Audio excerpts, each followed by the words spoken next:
శృంగారార్ధ్రా తదితరజనే కుత్సనపరా సరోషా గంగాయాం గిరిచరితే విస్మయవతి హరాహిభ్యో భీత సరసిరుహ సౌభాగ్యజననీం సఖీషు స్మేరాతే మయి జనని దృష్టి సకరుణా అన్నారు. శివే శృంగారార్ధ్ర శివే అని పిలుస్తారు. సౌందర్యలహరిలో అమ్మవారికి ఎన్ని పేర్లున్నా శంకరాచార్యుల వారు మాత్రం ఒక 5-6 పేర్లే వాడారు, ఎక్కువ నామాలతో పిలవలేదు ఆయన. శివే మంగళప్రదురాలా, పవిత్రురాలా, శోభనస్వరూపమున్నదానా, ఓ అమ్మ శివే శృంగారార్ధ్ర. ఆర్ధ్ర అంటే తడి, కంటి తడి అంటే తప్పు. ఆమె కళ్ళల్లో పెట్టుకు చూసుకుంటుందండి అంటారు. ఆమె కళ్ళల్లో పెట్టుకు చూసుకుంటుంది అంటే అహర్నిశలు ఆయన మనసు ఆమెకి తెలుసని. సుందరకాండలో హనుమ అంటారు, అస్యాదేవ్యా మనస్తస్మిన్ తస్యాస్యాం ప్రతిష్ఠితం తేనేయం చ ధర్మాత్మ ముహూర్తమపి జీవతి అంటారు. ఆమె మనసు రాముడి దగ్గర ఉంది, రాముడి మనసు సీతమ్మ దగ్గర ఉంది, లేకపోతే వీళ్ళిద్దరూ బతకరు ఒక్క క్షణం కూడా అంటారు. తల్లి మహాపతివ్రత, మహాపతివ్రత అయినటువంటి కారణం చేత ఆర్ధ్ర అంటే ఆమె ఎప్పుడూ కళ్ళల్లో శివుడు ఉంటాడు. కళ్ళల్లో శివుడు ఉంటాడంటే ఆమె ఎప్పుడూ భర్త గురించి ఆలోచన చేస్తూ ఉంటుంది తప్ప ఆమె శృంగార రసము ఎవరి కోసం? ఒక్క భర్త కోసమే. ఆవిడ అలంకారం చేసుకున్నా, ఆవిడ మంచి బా తబావున్నావోయ్ అని అనాలంటే అది ఆమె శివుడు ఒక్కడే అనాలని కోరుకుంటుంది తప్ప ఇంకెవడూ అలా అనాలని ఆవిడ కోరదు. అలా అంటే ఆవిడ అంగీకరించదు, అది అనవసరం విషయం. నీకు అలా అనాలని నేను కోరుకునేది ఆయన ఒక్కడే అనాలని కోరుకుంటాను, అది పాతివ్రత్యం.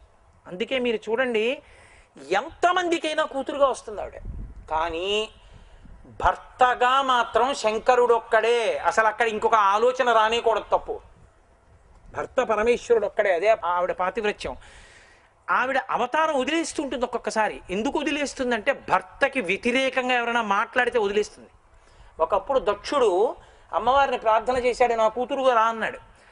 దక్షుడికి కూతురుగా వచ్చి దక్షుడికి కీర్తినిచ్చి దాక్షాయణి అయింది.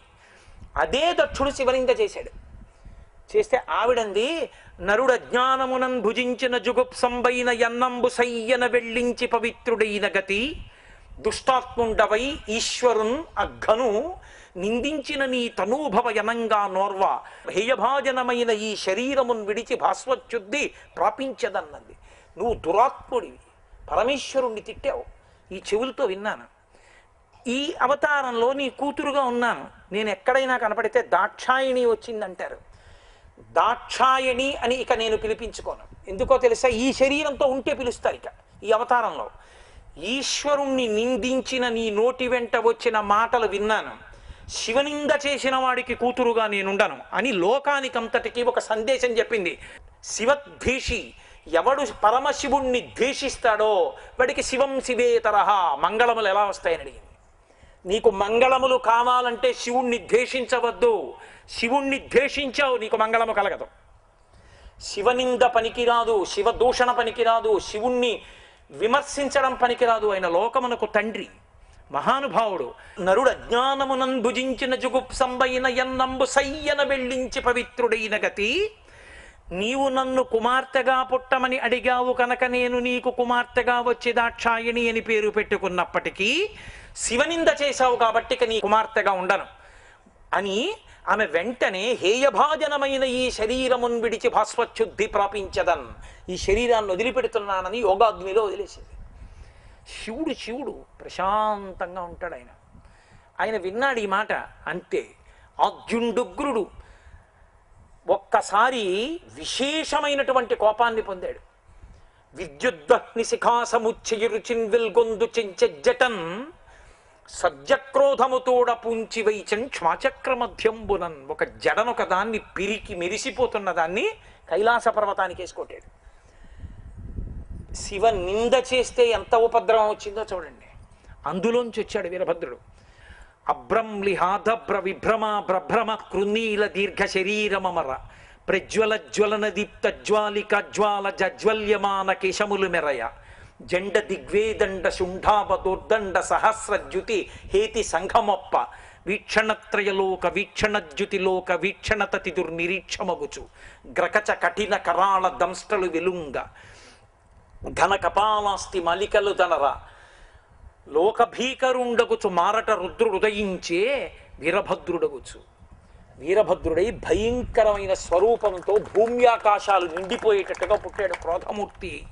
అప్పుడు వెళ్ళాడు దక్షయజ్ఞం దగ్గరికి. అదే దక్షారామం, ద్రాక్షారామం కాదు, దక్షారామం.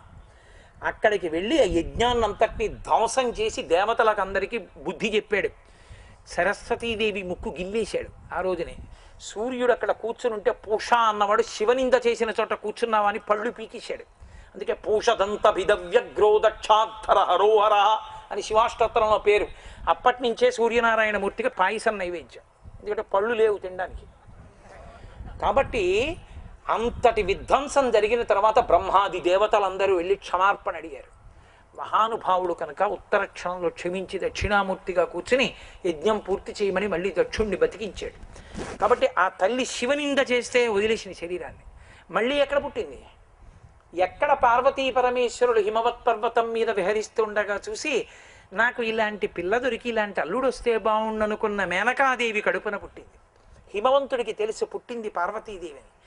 అందుకే ఆ పసిపిల్ల పుడితే ఊయలలో వేసి హిమవంతుడు ఊపుతూ ఒక మాట అంటాడు, గిరిలలో నన్నొక్క గిరినైన నా పేరు వెలయ చేసి తిటిలో జలజనయన నీకు తండ్రినైతే నాకింత చాలదే ఇది మహాద్భుతంబు ఇందువదన అంటాడు ఆయన.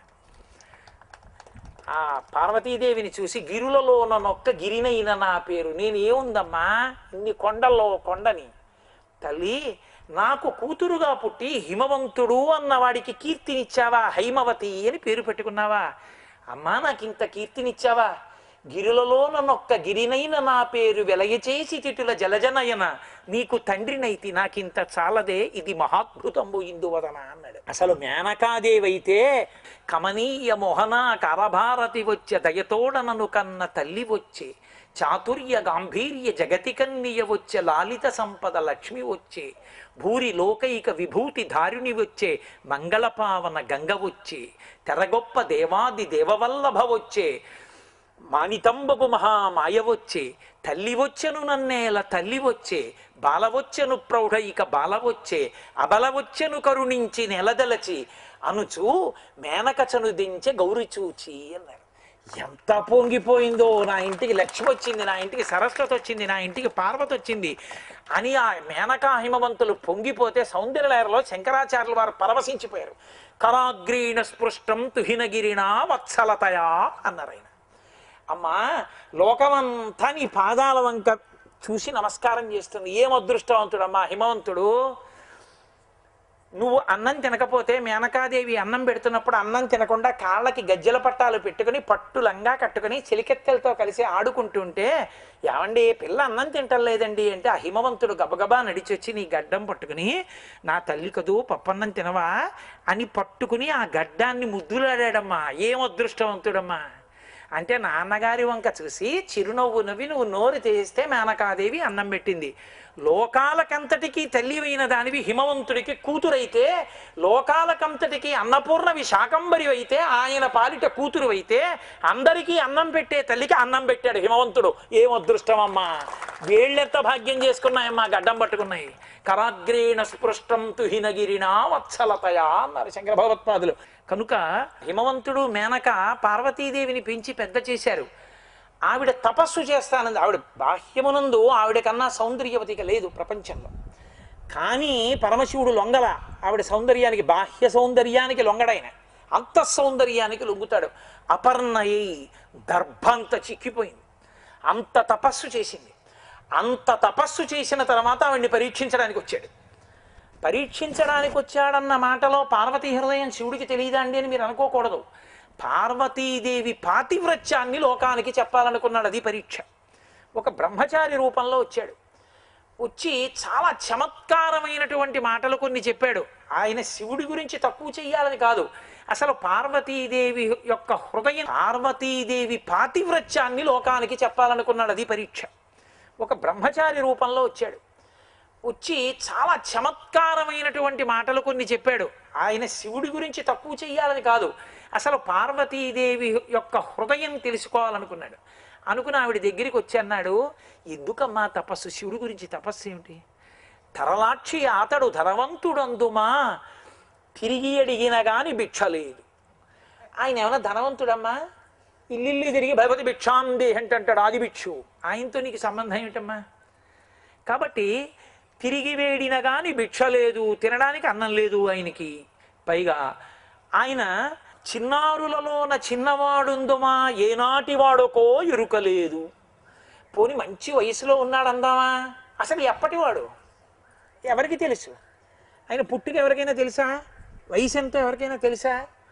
ఏంటి యవ్వనంలో ఉన్నాడు, వయసులో ఉన్నాడు, కాబట్టి పెళ్లి చేసుకుందామంటే ఇంత వయసు ఉన్నవాడని ఎలా తెలుసు? పోన్లే ఆకారమున భల్మెటియ అనుదమన్న ఆకారమెట్టిదో అరయరాదు. అబ్బా చాలా బాగున్నాడండి అందామా. అసలు ఆయన ఆకారం ఏమిటి? ఒకసారి హరిహరమూర్తి, ఒకసారి శివకేశవ అభేదమూర్తి, ఒకసారి అర్ధనారీశ్వర స్వరూపం, ఒకసారి లింగస్వరూపం, ఒకసారి భిక్షాటనమూర్తి, ఒకసారి ఊర్ధ్వతాండవమూర్తి, ఒకసారి నటరాజమూర్తి. ఏది ఇందులో పెళ్ళికొడుకు? ఎవరికి తెలుసు? కాబట్టి ఆకారం ఏమిటో ఎవరికి తెలుసమ్మా? అసలు పెళ్లి చేసుకుంటానంటే ఏమిటి? ఆయన ఆకారం తెలియదుగా. కులగోత్రములు రెండు అరయుధమన్నచో తల్లిదండ్రులు ఎప్పుడు ధరణి లేరు. ఎవరిని అడగాలి కులగోత్రాలు? ఏమండి మీ ఏమిటి, మీ గోత్రం ఏమిటి, ఋషులు ఏమిటి అడగాలంటే తల్లిదండ్రుల దగ్గరికి ఎడతారు. పోని తల్లి తండ్రి ఇప్పుడు లేరండి అందామంటే అసలు ఎప్పుడైనా ఉన్నారేంటి? ఆయనే ఆది, ఆయనకి ముందు తల్లి తండ్రి లేరు, స్వయంభూ. కాబట్టి ఎవరిని అడుగుతాం కులగోత్రాలు? ఏమిటమ్మా ఆయనతో పెళ్ళి ఏమిటమ్మా నీకు? పైగా నీకు ఒకటి చెప్పనా, చీనాంబరంబులు చెలువొప్ప కట్టడు మద సింధురేంద్ర చర్మంబు కాని. రేపు పెళ్ళికి వస్తాడు, పీటల మీద కూర్చునే ముందు పట్టుబట్టలు ఇచ్చి కట్టుకోవా అంటే, అబ్బాయి నాకు అలవాటు లేదండి అని నెత్తురోడుతున్న ఏనుగుతోలోటి కట్టుకొస్తాడు. అప్పుడు నీ పట్టుబట్టతో ముడేయాలి. చెడు ఎవరు చెప్తున్నాడు ఈ మాటలో? శివుడే. ఆవిడ పాతివ్రత్యాన్ని లోకానికి చూపించడానికి. రత్న కంకణములు రమణప్ప తొరగడు పనిలోక రాజ కంకణము కాని. రత్న కంకణాలు తొడుక్కోడు. పాతాళలోకంలో నాగలోకంలో ఉన్న నాగులకు అధిపతి అయిన వాసుకుని కంకణంగా కట్టుకుంటాడు. పాము కంకణంగా ఉంటుంది. ఏటమ్మా ఆయనతో పెళ్ళి ఏమిటమ్మా? చందన గంధంబు రమణుడై పూయడు మద పంచ బాణ భస్మంబు కాని. చక్కగా కొత్తగా పెళ్ళయిందని చెప్పి ఒళ్ళంతా సువాసన వచ్చేట్టు చందనం రాసుకోడు. ఆ మన్మధుడు కాలిపోయిన బూది తెచ్చి ఒళ్ళంతా రాసుకుంటాడు. ఆయన ఎక్కడ దొరికాడమ్మా నీకు?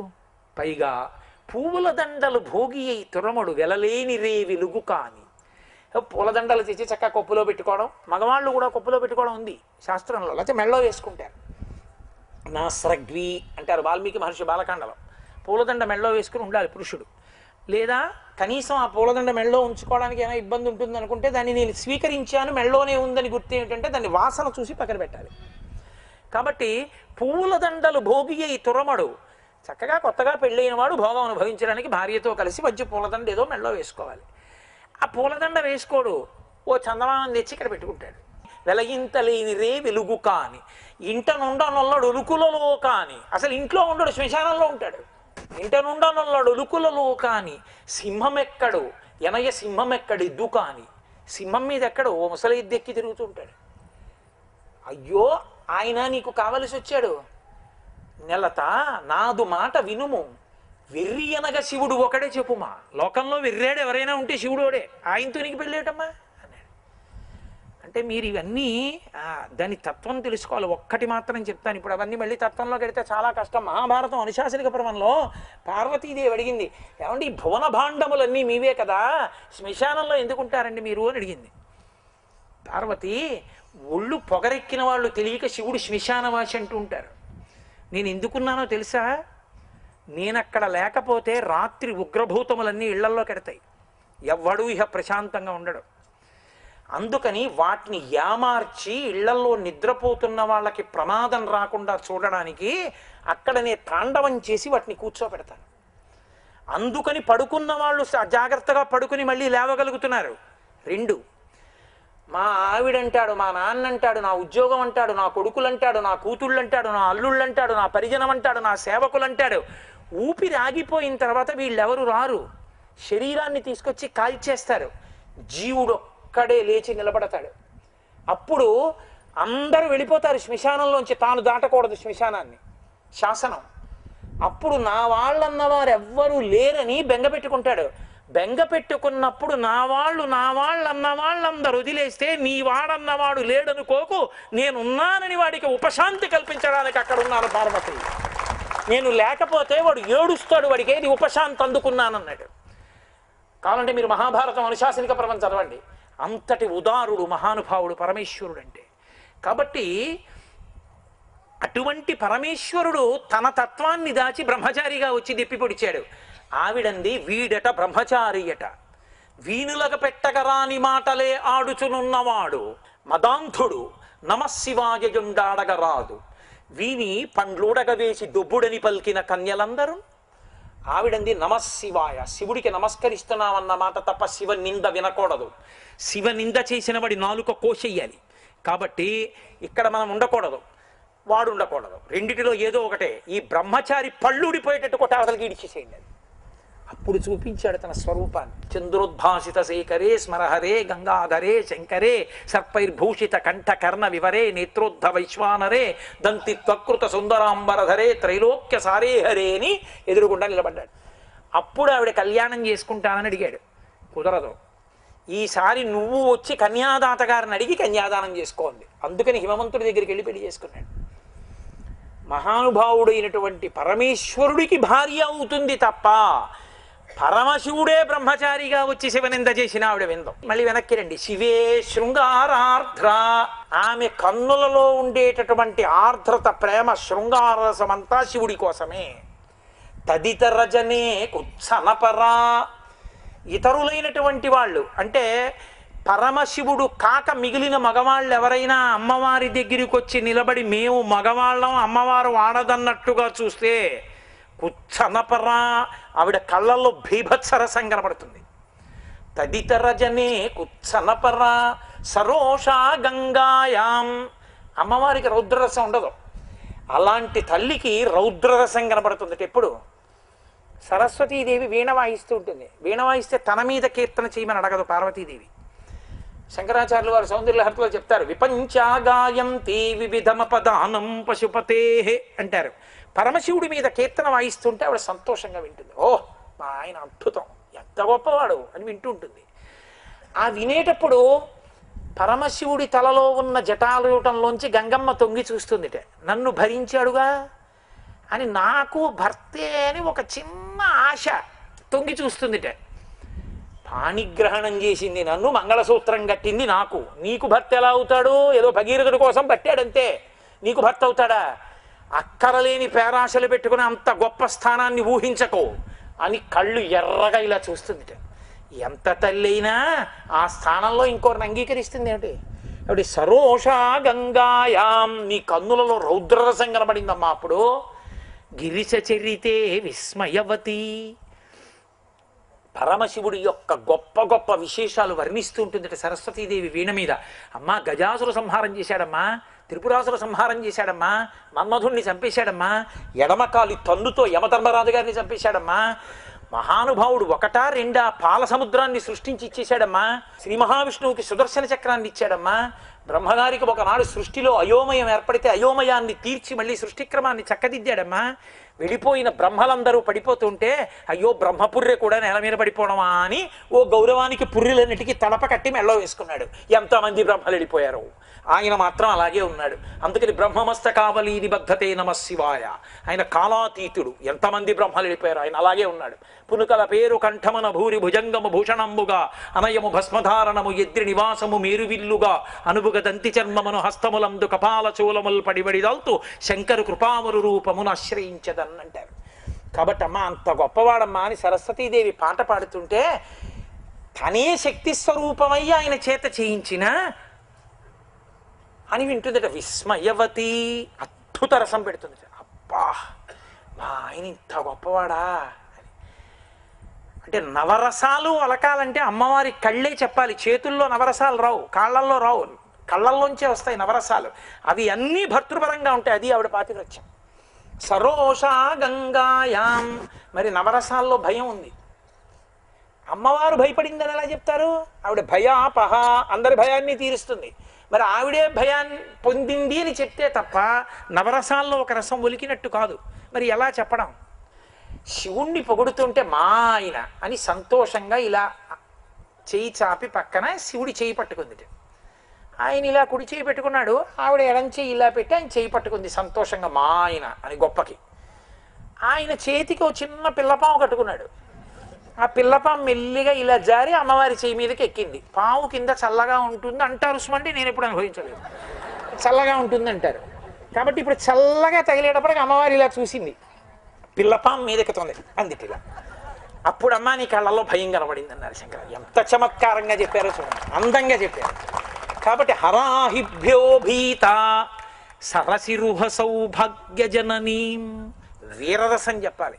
మహిషాసురుణ్ణి మర్దించింది ఏదో, లేకపోతే శుంభని శుంభుల్ని మర్దించింది అంటే అప్పుడు మళ్ళీ అదంతా పెద్ద నిత్తురు హడావిడి వస్తుంది. చాలా సౌకుమార్యంగా చెప్పాలి.